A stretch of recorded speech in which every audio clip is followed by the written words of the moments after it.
Elliot Brand did not intend to buy a day of the week. He had only gone into the store because it was raining wrong. The rain fell upward, thin silver threads lifting off the pavement like nervous thoughts abandoning a brain. People stepped around it without comment, umbrellas open toward the ground as if that had always been the correct orientation. Elliot, being the sort of man who noticed things too late and questioned them even later, paused mid-step. He watched a raindrop rise past his shoe, hesitate, and then shoot back into the cloud it came from like it had forgotten something important. Nope, he said aloud, to no one. The shop was called Second-Hand Time and slightly used ideas. The sign flickered between fonts every few seconds. Serif, sans serif, Comic Sans, hieroglyphs, and the window display featured a cracked hourglass duct taped to a toaster. Elliot went inside because that seemed safer than staying outside where gravity was clearly taking the afternoon off. A bell rang. Then rang again. Then apologized. "Sorry about that," said the bell. "I'm still learning." Behind the counter stood a woman who looked approximately 35, 60, and 12 all at once, depending on where Elliot focused his eyes. Her hair was in a bun that kept escaping itself. She wore a name tag that said, "Hello, I am not lying." "Welcome," she said. "You're early. For what?" "For later," she replied, and smiled like she just won an argument Elliot didn't remember having. Shelves lined the walls, cluttered with objects that were almost familiar, but not quite. A calendar with 13 months all labeled Steve, a mirror that reflected someone else entirely. A jar of teeth gently humming in harmony. Elliot cleared his throat. "Is this a joke store?" The woman laughed. The shelves laughed. Something in a box label "Do Not Shake" giggled nervously. "Everything's a joke store if you stay long enough," she said. "What are you here to buy?" "I didn't mean to. People never do," she interrupted, already reaching beneath the counter. "Cash or card?" "I don't even know what you sell." She placed a small cardboard box on the counter. It was labeled in black marker, "Tuesday used once." Elliot stared. "That's a day?" "Yes, you can't sell a day." She tilted her head. "You can't normally sell a day." He rubbed his temples. "What does used once mean?" "Oh, nothing major," she said. "Someone lived in it already." Elliot laughed despite himself. "That's insane." "Absolutely," she agreed. "That'll be $7.43. Why that amount?" "Inflation," said the jar of teeth. Elliot looked around. No one else was in the store. Outside, the rain continued its upward escape. His phone buzzed with a notification that simply read, "Tuesday has been removed from your upcoming schedule." He swallowed. "What happens if I don't buy it?" he asked. The woman shrugged. "Then it'll still be Tuesday." "Just not for you. That doesn't make sense." "It will," she said kindly. On Wednesday, against every instinct he had cultivated through years of careful mediocrity, Elliot handed over his card.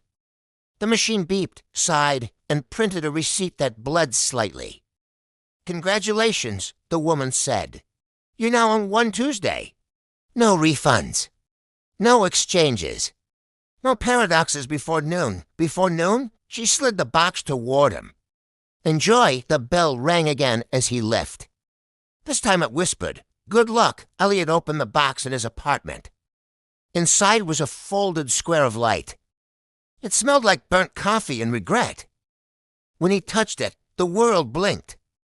He woke up to his alarm screaming Monday. Relief flooded him until he realized the clock said a.m. His phone buzzed again. Reminder, use Tuesday responsibly. A light from the box leaked across his kitchen table, pulsing like a nervous heart. Outside, the city hummed with the wrong pitch, like a song played a half note too high.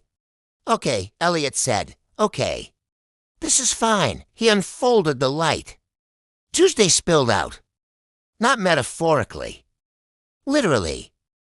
A room filled with the sensation of Tuesdays, lukewarm motivation, distant dread, the faint hope that maybe this week would be different.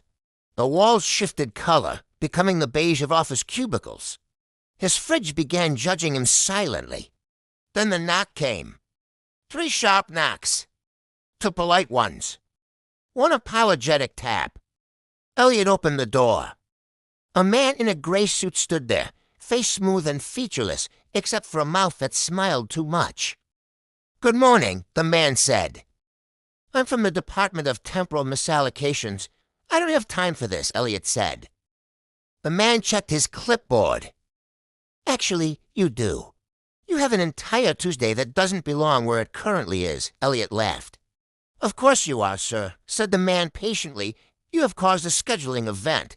Behind him, the hallway stretched longer than it should have, doors multiplying like nervous dots. One door opened to reveal Elliot's neighbor arguing with a version of herself that was clearly winning. "What happens now?" Elliot asked.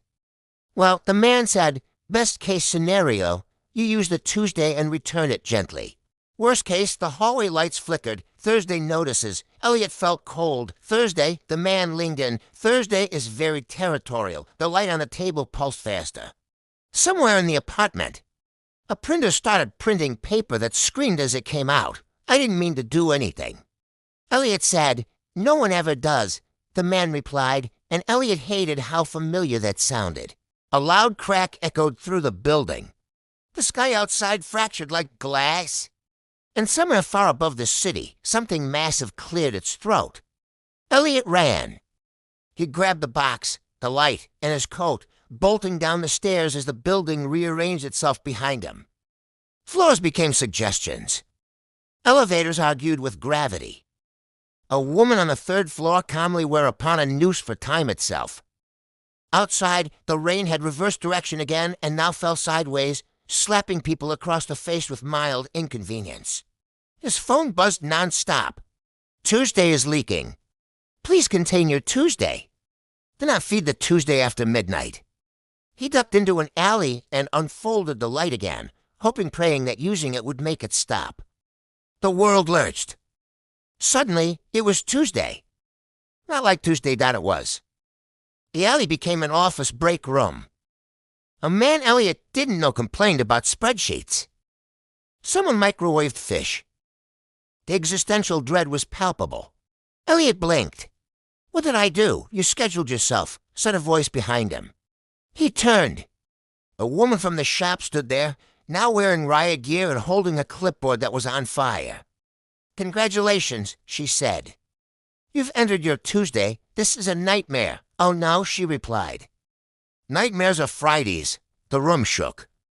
The ceiling peeled back to reveal a calendar the size of the sky, pages flipping violently. Monday screamed as it was dragged away. Wednesday hid.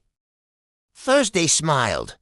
"Your Tuesday is unstable," the woman said. "It's picking up traits." "What traits?" She gestured. The man complaining about spreadsheets suddenly split into 3 identical men, all arguing with each other about lunch plans. A microwave opened its mouth and asked for forgiveness. Elliot backed away. "How do I stop this?" "You don't," she said. "You escalate." She handed him a pen. It was labeled plot device. "Right," she said. Before the story writes you, the calendar in the sky stopped flipping. It looked directly at Elliot and spoke. "Make it interesting." And that's where we leave Elliot, trapped in a reality that's completely lost its mind. If you want to see what happens next, how Elliot uses that pen, and just how angry Thursday can get, let me know in the comments. If enough of you want it, I'll drop part 2 right away and we can finish this descent into absolute chaos together. Thanks for watching, and don't forget to subscribe.